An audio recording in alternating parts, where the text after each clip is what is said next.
வரகி பக்தர்கள் அனைவருக்கும் வணக்கம். இது நம்ம ஆதி வரகி யூடியூப் சேனல். வரகி அன்னையோட அருள் பரிபூரணமா எல்லாருக்குமே கிடைக்கணும்னு மனசார பிரார்த்தனை செஞ்சுக்கிட்டு நாம இந்த பதிவை ஆரம்பிக்கலாம். இன்னைக்கு இந்த பதிவு ரொம்ப ரொம்ப முக்கியமான பதிவுன்னே சொல்லலாம்.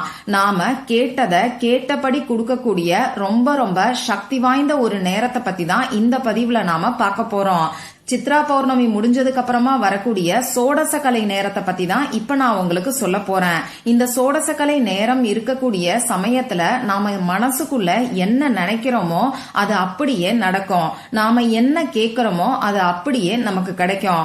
அந்த அளவுக்கு சக்தி வாய்ந்த நேரம் தான் இந்த சோடசக்கலை நேரம். அதுலயும் சித்ரா பௌர்ணமி முடிஞ்சு வரக்கூடிய இந்த சோடசக்கலை நேரம் இன்னமுமே சக்தி வாய்ந்ததுன்னே சொல்லலாம். அமாவாசையில இருந்து பௌர்ணமி வரைக்கும், அப்படி இல்லைன்னா பௌர்ணமி இருந்து அமாவாசை வரைக்கும் மொத்தமா 15 திதிகள் இருக்குன்னு உங்க எல்லாருக்குமே தெரியும். 16வதா இருக்கக்கூடிய ஒரு திதி தான் சோடசக்கலை. திதிய நாம கலைன்னு சொல்லலாம்.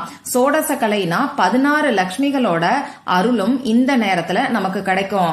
இந்த சோடசக்கலை நேரம் இருக்கக்கூடிய சமயத்துல இந்த உலகம் ஃபுல்லா திருமூர்த்தி கடவுளோட ஆதிக்கத்துல இருக்கும். சோடசக்கலை நேரம் பாத்தீங்கன்னா 5 நொடிகள் மட்டும்தான் நமக்கு இருக்கும். அது எந்த 5 நொடிகள்னு நமக்கு தெரியாது.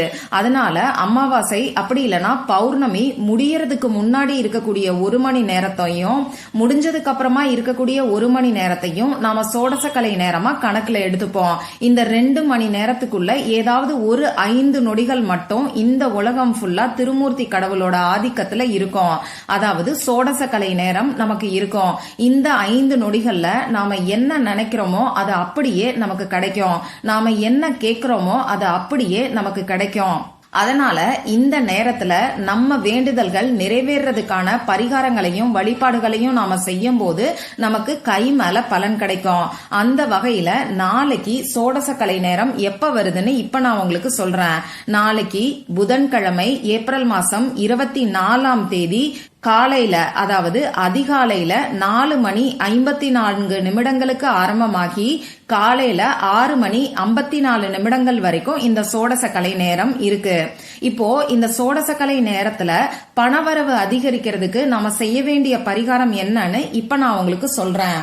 இந்த வீடியோல பூஜை இல்லாத, வழிபாடு இல்லாத ஒரு முறைய பத்தி தான் நாம பார்க்க போறோம். அதனால ஆண்கள் பெண்கள் யார் வேணாலும் செய்யலாம். பிறப்பு தீட்டு இறப்பு தீட்டு இருக்கிறவங்களும் தாராளமா செய்யலாம். பெண்களுக்கு மாதவிடாய் சமயமா இருந்தாலும் செய்யலாம்.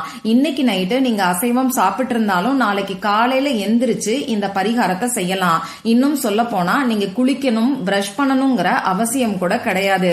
இப்ப நான் சொன்ன 2 மணி நேரத்துக்குள்ள ஏதாவது ஒரு நேரத்துல இந்த பரிகாரத்தை நீங்க செய்யுங்க. மத்தபடி இந்த 2 மணி நேரம் ஃபுல்லா உங்களால முடியும்னா உங்க குறிக்கோளை மனசுக்குள்ள நினைச்சுக்கிட்டு தியான நிலையில நீங்க உட்கார்ந்து இருக்கலாம். இது இன்னமுமே உங்களுக்கு அற்புதமான பலன்களை கொடுக்கும். அப்படி இல்ல, எனக்கு வேலை இருக்கு, காலையில நேரத்துல இப்படியெல்லாம் என்னால உட்கார்ந்து யோசிக்க முடியாது அப்படின்னு சொல்றவங்க நீங்க உங்க வேலையை செஞ்சுக்கிட்டே உங்க மனசுக்குள்ள உங்க குறிக்கோளை நிலைநிறுத்திக்கோங்க. எந்த விதமான எதிர்மறையான எண்ணங்களையும் இந்த சமயத்துல உங்க மனசுக்குள்ள நீங்க வச்சுக்காதீங்க. ஏன்னா இந்த சோடசக்கலை இருக்கக்கூடிய நேரத்துல நாம என்ன நினைச்சாலும் அது அப்படியே நமக்கு நிறைவேறும். இன்னைக்கு நிறைய பேருக்கு இந்த சோடசக்கலை நேரம் நல்ல ரிசல்ட்ட கொடுத்துக்கிட்டு இருக்கு. நம்ம சேனல்லையுமே நிறைய பேருக்கு நல்ல ரிசல்ட் கிடைக்கிறதா எனக்கு கமெண்ட் பாக்ஸ்ல சொல்றீங்க. அந்த வகையில நாளைக்கு வரக்கூடிய சோடசக்கலை நேரத்துல பணத்தை ஈர்க்கிறதுக்கு நாம செய்ய வேண்டிய அந்த பரிகாரம் என்னன்னு இப்ப நான் உங்களுக்கு சொல்றேன். பணத்தை ஈர்க்கிறதுக்குன்னு சொன்ன உடனே வேலை செய்ய வேண்டாமா, உழைக்க தேவையில்லையா, இந்த பரிகாரம் மட்டும் செஞ்சா போதுமான்னு சொல்லி ஒரு சிலருக்கு சந்தேகம் வரும். அப்படியெல்லாம் எதுவுமே கிடையாதுங்க.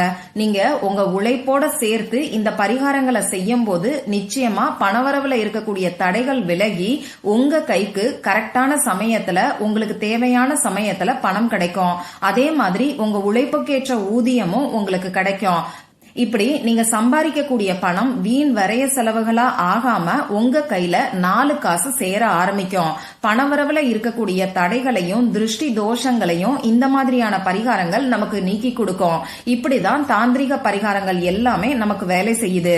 சரி, இப்போ இந்த பரிகாரத்தை யாரெல்லாம் செய்யலாம்னு பாத்தீங்கன்னா பணம் சம்பந்தப்பட்ட பிரச்சனைகள் இருக்கிறவங்க எல்லாருமே செய்யலாம். குறிப்பா சொல்லணும்னா கடன் பிரச்சனை தீர்றதுக்கு, கொடுத்த பணம் திரும்பி வர்றதுக்கு, வேலையில சம்பள உயர்வு கிடைக்கிறதுக்கு, தொழில்ல வியாபாரத்துல லாபம் அதிகரிக்கிறதுக்கு, வீண் விரைய செலவுகள் குறையறதுக்கு, உழைப்புக்கேற்ற ஊதியம் கிடைக்கிறதுக்கு, வீட்டுல தன தானியங்கள் பெருகிறதுக்கு, இப்படி பணம் சம்பந்தப்பட்ட பிரச்சனைகள் இருக்கிறவங்க எல்லாருமே செய்யலாம். அடுத்ததா இந்த பரிகாரத்தை நீங்க உங்க வீட்ல இருந்தும் செய்யலாம், ஆபீஸ்ல இருந்தும் செய்யலாம், டிராவல் பண்ணக்கூடிய சமயத்துல உங்க சொந்தக்காரங்களோட வீட்ல இருந்து இப்படி எங்க இருந்து வேணாலும் செய்யலாம். இந்த பரிகாரத்துக்கு தேவையான பொருட்கள் என்னன்னு பாத்தீங்கன்னா, நமக்கு எழுதுறதுக்கு பேனாவோ, ஸ்கெட்ச் பேனாவோ, மார்க்கரோ, கிளிட்டர் பேனாவோ தேவைப்படும். ரெட் கலர்ல இங்கு வரக்கூடிய பேனா, கிரீன் கலர்ல இங்கு வரக்கூடிய பேனா, அப்படி இல்லைன்னா ப்ளூ கலர்ல இங்கு வரக்கூடிய பேனாவை இந்த பரிகாரத்துக்கு நீங்க யூஸ் பண்ணிக்கோங்க. வேற எந்த ஒரு பொருளும் நமக்கு தேவை கிடையாது.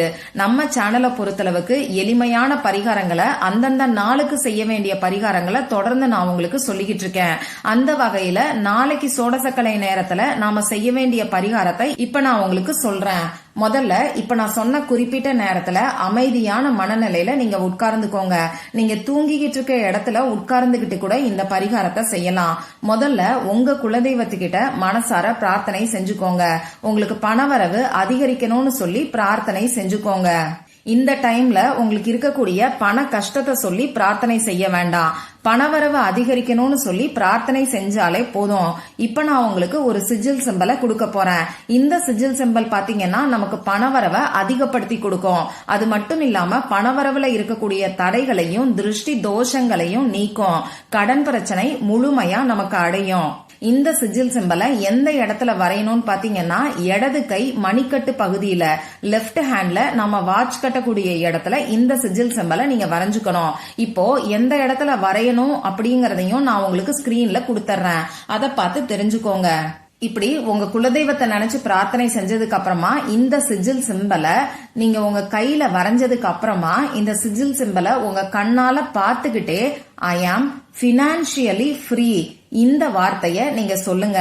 அப்படி இல்லைன்னா உங்களுக்கு தெரிஞ்ச அஃபர்மேஷன்ஸ் எதையாவது கூட நீங்க சொல்லலாம். எனக்கு எந்த அஃபர்மேஷன்ஸும் தெரியாதுங்கிறவங்க இப்ப நான் சொன்ன ஐ ஆம் பினான்சியலி ஃப்ரீ இந்த வார்த்தைய நீங்க சொல்லுங்க. இவ்வளவு நேரம் சொல்லணும், அவ்வளவு நேரம் சொல்லணும்னு எந்த விதமான கட்டுப்பாடுகளும் நமக்கு கிடையாது. குறைஞ்சது 5 நிமிஷத்துக்கு இந்த வார்த்தைய உங்க மனசுக்குள்ள நீங்க சொல்லுங்க. வாய் விட்டும் சொல்லலாம். சொல்லணுமேங்கிறதுக்காக வேக வேகமா அவசரமா சொல்லக்கூடாது. 5 நிமிஷத்துக்கு நிறுத்தி நிதானமா பொறுமையா உணர்ந்து நீங்க சொல்லுங்க. பணம் உங்களை தேடி வந்தா நீங்க எந்த அளவுக்கு சந்தோஷமா இருப்பீங்களோ, பணவரவு அதிகரிக்கிறதுக்கான முயற்சிகள் உங்களுக்கு கிடைக்கும் போது நீங்க எந்த அளவுக்கு சந்தோஷமா இருப்பீங்களோ, அந்த சந்தோஷமான மனநிலையில இந்த வார்த்தைய நீங்க வரைஞ்சு வச்சிருக்கக்கூடிய சிஜில் சிம்பலை பார்த்துக்கிட்டே சொல்லுங்க. சப்போஸ் இப்படி 5 நிமிஷம் சொல்லி முடிச்சதுக்கு அப்புறமா நீங்க வேலைய பாக்குறீங்கன்னா வேலை பார்த்துக்கிட்டே கூட இந்த அஃபர்மேஷனை நீங்க சொல்லலாம்.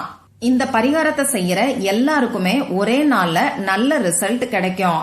ஏன்னா சக்தி வாய்ந்த சோடசக்கலை நேரத்துல ரொம்ப ரொம்ப பவர்ஃபுல்லான சிஜில் சிம்பலை நம்ம பயன்படுத்துறோம். நிச்சயமா எல்லாருக்குமே கை மேல பலன் கிடைக்கும். நம்பிக்கையோட ட்ரை பண்ணி பாருங்க. மறக்காம எனக்கு ரிசல்ட்டை ஷேர் பண்ணுங்க. இந்த பதிவுல உங்களுக்கு ஏதாவது சந்தேகம் இருந்துச்சுன்னா எனக்கு கமெண்ட் பாக்ஸ்ல கேளுங்க. அதை நான் உங்களுக்கு உடனே தெளிவுபடுத்துறேன். இந்த பதிவு உங்களுக்கு பிடிச்சிருந்தா லைக் பண்ணிட்டு உங்க ஃப்ரெண்ட்ஸ் அண்ட் ஃபேமிலி கூட ஷேர் பண்ணுங்க.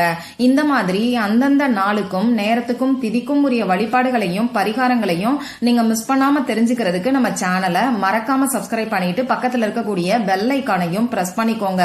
மற்றும் ஒரு பயனுள்ள பதிவுல நாம சந்திக்கலாம். நன்றி.